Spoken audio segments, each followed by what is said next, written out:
My name is Emily Thompson, and I live in Portland, Oregon with my husband Daniel. We've been married for 8 years, and to most people, we seem like the perfect couple, supportive, loving, and steady. But the truth is, the past year has been difficult for us.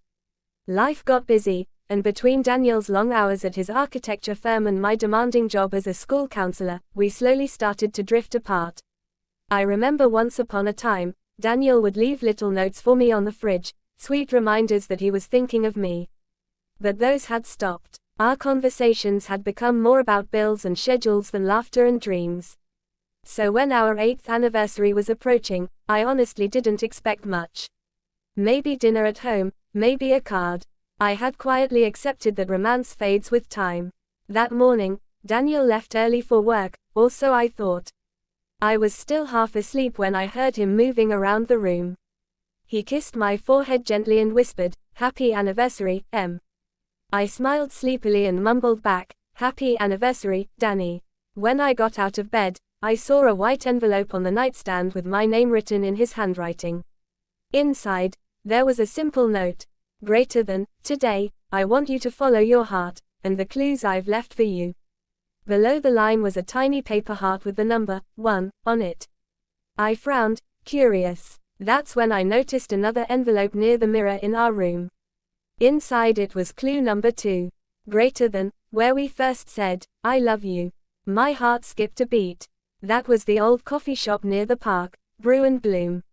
I quickly got ready, excitement rushing through me like a spark I hadn't felt in months.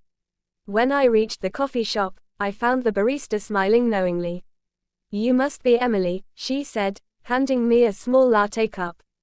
On it was written, clue number 3, "Go where you laughed until you cried." It didn't take long to realize, that was the movie theater downtown, where Daniel and I had our 3rd date. When I got there, the manager handed me a ticket and a note that said, "Go to seat 8, row D." Inside, the lights were dim, and the theater was empty. As I sat down, the screen came to life. But instead of a movie, it was a video montage, clips and photos from our years together. Our first home, our wedding dance, the vacations, the messy kitchen photos, the random selfies. And then, Daniel appeared on screen. He was sitting in his office, speaking softly into the camera. Greater than, "Hey, Em. I know this past year hasn't been easy. We've both been tired, distracted, and caught up in life. But the truth is, I never stopped loving you. You are my home, you are my peace, and I want us to start fresh, today, our anniversary, like it's day 1 again." Tears blurred my eyes as the screen faded to black. Then the lights came on, and I realized Daniel was standing right there in the aisle, holding a bouquet of daisies, my favorite flowers. I ran to him, and we hugged for what felt like forever. "Did you really plan all this?" I asked through tears. He smiled. "Every bit of it. And there's one more stop." He drove me to a small cottage outside the city, a cozy wooden cabin surrounded by pine trees. "This is our getaway," he said. "A place to rest when the world feels too loud." I rented it for us for the weekend. The cabin smelled of cinnamon and pinewood. There was a soft fire burning, and on the table was a small cake that said, "To New Beginnings." We sat down, ate cake, and talked for hours, really talked, about life, our fears, and our dreams. It was like peeling away the layers of silence we had built over time. Later that evening, as the sun set behind the trees, Daniel handed me one last envelope. Inside was a photo of us from our wedding day, and behind it, the words, "Greater than, let's never stop choosing each other, even on the hard days." That moment, I broke down crying again. Not because I was sad, but because I felt seen, truly seen.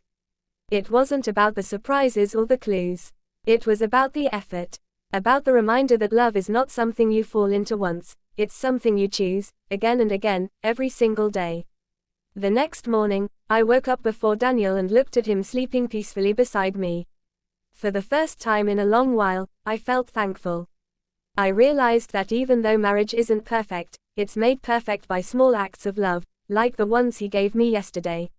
When we returned home, I found one last note on my pillow. It read, "Greater than, next year, it's your turn." I laughed and tucked it into my journal. Because I already knew, our next anniversary wouldn't be about gifts or surprises.